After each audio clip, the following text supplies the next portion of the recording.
जय श्री राधे। पूज्य श्री सद्गुरुदेव भगवान के चरणों में प्रणाम।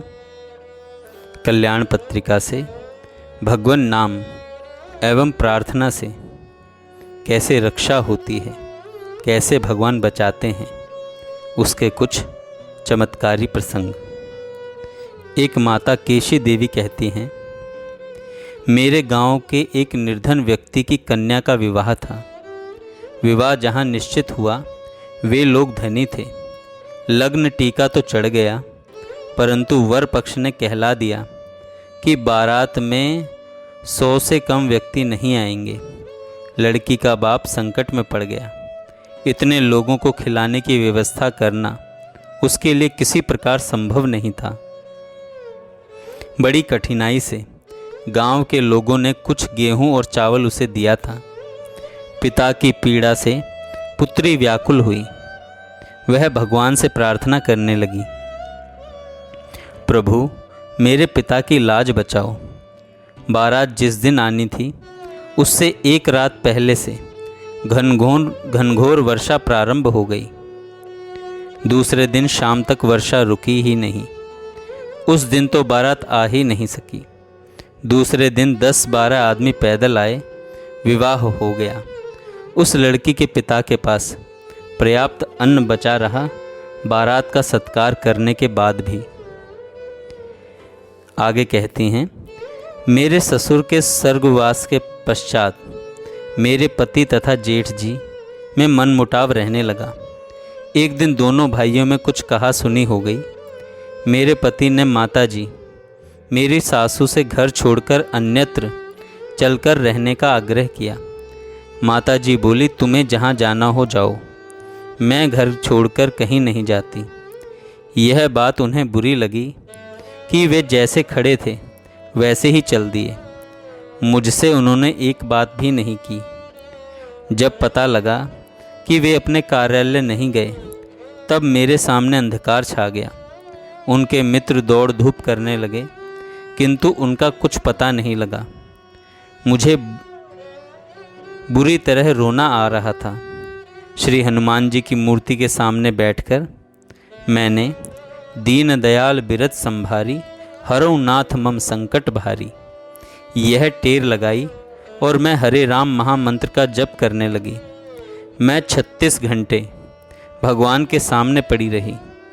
उस दया धाम को छोड़कर अब मेरा और कोई सहारा नहीं था। मेरे बच्चे छोटे छोटे थे। मैं थक जाती, गिर जाती और फिर उठकर वही रट लगाती। मैंने अन्न जल छोड़ दिया था। करुणा सागर प्रभु ने मुझ अबला की पुकार सुन ली। 36 घंटे बाद हरिद्वार से पतिदेव का पत्र आया कि वे आ रहे हैं। तब मैंने जलपान किया। प्रभु की कृपा देखिए। पतिदेव को लक्सर स्टेशन पर एक बूढ़े सरदार जी मिले। उन्होंने इनको उदास देखकर पूछा और स्वयं अपना संदेह प्रकट किया।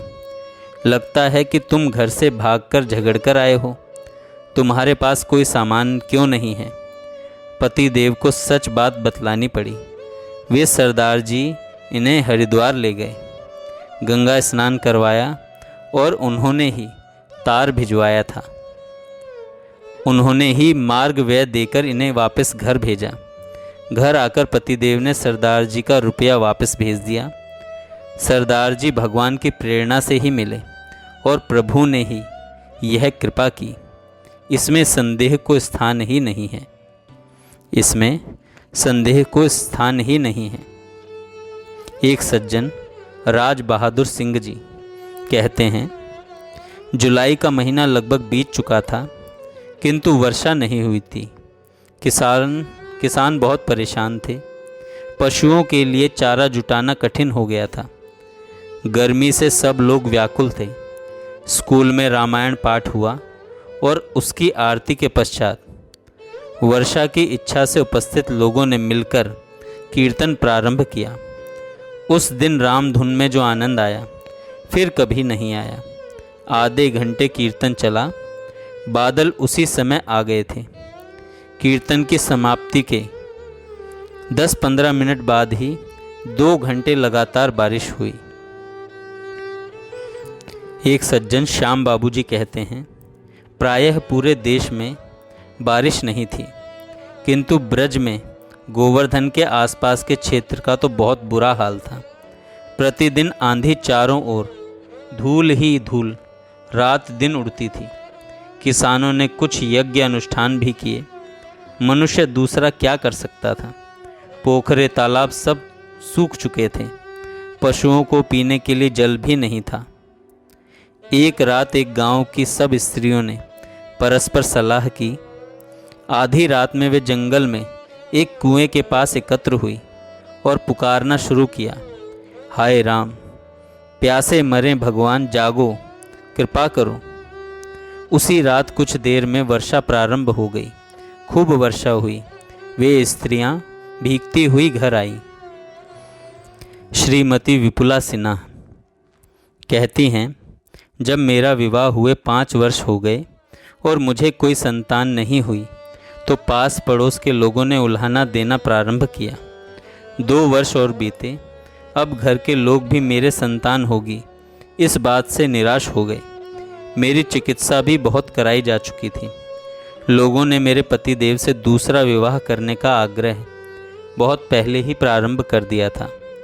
अब मैंने भी उन्हें ऐसा करने को कहा, किंतु उन्होंने मुझे समझा बुझाकर मेरी बात अनसुनी कर दी। अपने परिवार के लोगों के साथ मैं गत वर्ष भगवती दुर्गा के दर्शन करने गई। वहाँ मैंने जगदम्बा से प्रार्थना की और नित्य दुर्गा जी की पूजा का व्रत लिया। मैंने निश्चय किया, देवी के सन्मुख, माँ, यदि मेरी प्रार्थना आपने नहीं सुनी तो वर्ष भर बाद में पतिदेव से हट करके उनका दूसरा विवाह करा दूंगी, और वे यदि मेरा आग्रह नहीं मानेंगे तो उनके वंश की रक्षा के लिए विष खाकर शरीर छोड़ दूंगी, जिससे वे मेरे न रहने पर दूसरा विवाह कर लें। घर आकर मैं दूसरे दिन से नियम पूर्वक दुर्गा जी की पूजा तथा दुर्गा चालीसा का पाठ करने लगी। वर्ष पूरा होने से पहले ही पुत्र से मेरी गोद भर गई। माता ने मेरी प्रार्थना सुन ली। जय श्री राधे। जय श्री राधे।